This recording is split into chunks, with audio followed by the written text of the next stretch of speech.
Vice President Kamala Harris is accused of snubbing Pennsylvania Governor Josh Shapiro because of his religion. South Carolina Senator Tim Scott and former New York Congressman Lee Zeldin both said that Shapiro's Jewish heritage disqualified him. Even Van Jones admitted that the Shapiro snub caters to the darker parts of the Democratic Party. You have a lot of young people who are concerned about Gaza. You have a lot of Muslims and Arabs and others. They have not felt seen by the Biden administration. But you also have anti-Semitism that has gotten marbled into this party. You can be for the Palestinians without being an anti-Jewish bigot, but there are some anti-Jewish bigots out there. And there's some disquiet now, and there has to be. How much of what just happened is caving into some of these darker parts in the party? So that's going to have to get worked out. It's going to have to get talked through. Well, this morning, J.D. Vance spoke about why he thinks anti-Semitism could have played a role in Harris's choice. I did not say that that was the only reason that Kamala Harris didn't choose Josh Shapiro. So you should, take a little less DNC talking points when you ask your questions and ask a real question.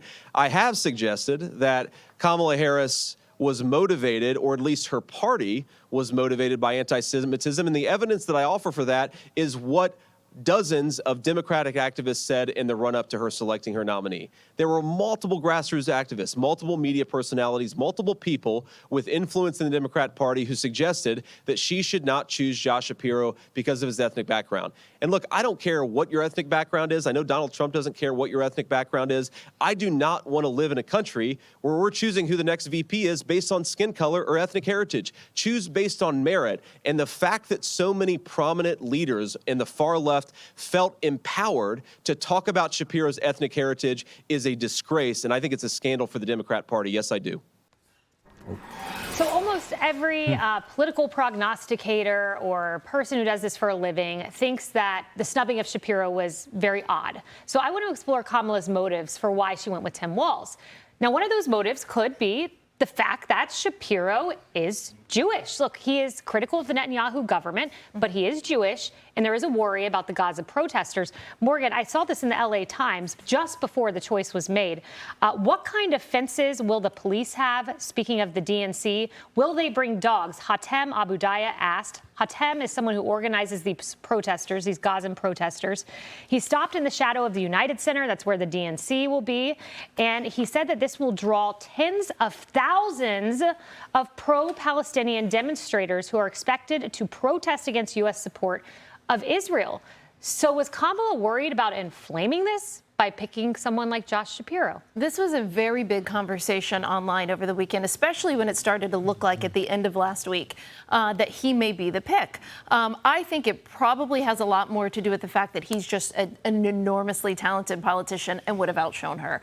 When I saw him giving the speech yesterday when I was watching it on Fox, I thought, ooh, thank God they didn't pick him. Alpha male. Because he's very good. The alpha male is in the room. He's really good. And it's Pennsylvania, obviously a state that they need. So I think it was an error on their part not to pick him. I'm somewhat relieved that they didn't. But saying that, if you look at the conversations that happened online, as a Jewish person in America, you have to be astounded that a national conversation can happen with the base of a party where they are choosing not to pick someone based off of their faith, based off of their religion. So you don't have to take it from us. I don't even think you have to assume this was part of the conversation. Just go look on social media. So here may be the actual reason that this happened. Governor Shapiro outshined Kamala Harris last night. He just did. I mean, he gave people Obama-type vibes with his cadence, with the way he delivered his message. And then, as I was leaving here yesterday, Bill, I saw this Politico reporting that Josh Shapiro, after his Sunday meeting, someone on his team called Kamala Harris's office and said that he was struggling with the decision to leave his current job as governor. And I thought to myself, why is he struggling with this? And then later in the night, CNN came out with this report, and it was about some of the questions Kamala Harris wanted to ask. She wanted to make sure she could ask questions like this during the vetting process. You're going to go from a principal to a hybrid principal staffer. Okay, so the VP is now a staffer. Ooh. Can you make that transition? The biggest hurdle for Shapiro was his face-to-face meeting where he posed specific questions about the role of vice president, including what decisions he would be included in making. Yeah, I think it'd be pretty interesting to get a camera in that interview, the two of them. I don't know what the reason is, but it's possible, to your point. Look, there was a lot of pushback that was just emanating from somewhere, Friday and Saturday into Sunday, that was stacking up against him. And where that was coming from, I don't know. Fetterman was one of them who was talking about it. Yes. I mean, look, we won't know, but hypothetically speaking, there's a chance if Josh Shapiro was on the ticket, you could have 50,000 people in Michigan who sit out this election. They would choose not to vote. That's a possibility. I'm not saying it was. I thought he was very impressive yesterday. I thought she gave a great speech. She reads a great teleprompter. I don't know what she is off the teleprompter. That's what America needs to know. Apparently, Tim Walz never read a teleprompter, and he went during the vetting process, and he told them, he said, listen, one thing you got to know about me, I can't do this prompter thing. And so they practiced backstage. I thought he pulled it off equally as well. So I give all three of them credit for their performance last night in Philadelphia. It was a packed house, 15,000 people going nuts. I think Chicago will see a similar scene. There's one more thing I want to say. I have felt for several weeks that J.D. Vance was hesitant in his interviews, in his answers on the stump. I thought his speech in person in Milwaukee was less than impressive. I, however, as of yesterday, believe that he hit his stride. And it happened when his plane landed in Philadelphia. And he was talking with reporters on the plane. He knew Walz was going to be his counter on the Democratic ticket. And he said, he was answering questions, blah, blah, blah, blah, blah, blah. He said, I want to say one thing. I said, you people are not doing your job. You're allowing her 16 days, as of yesterday now, not to answer any questions. I'm asking you, do your job. And I thought the press conference he held today, impromptu, in Detroit, that we watched live for 25 minutes, I thought the questions were great. I thought the answers were very impressive. I think J.D. Vance is a different politician today than he was 48 hours ago. Yeah, I mean, I had been reporting that he had stumbled. I even, had interviewed members of the campaign, like, what's next for him? He did something that we don't normally see. He turned a rally into a news conference. And the reason I think you liked it so much is because you ad-lib a lot. We all do. We do an unscripted talk show here. We appreciate it when people can think on their feet. Okay. Okay? And he didn't know the questions. We didn't know what his answers were going to be. They weren't in a prompter. So I think that is growth in an area that perhaps Kamala Harris will never have. It's at least not in the next 90 days. Tim Walz a little bit more, but I thought the star last night was the Pennsylvania governor. No doubt. Josh Shapiro. Yeah. And I began to have even more questions about why they didn't choose him. Of course, we brought up Senator Fetterman, so I found this in my notes.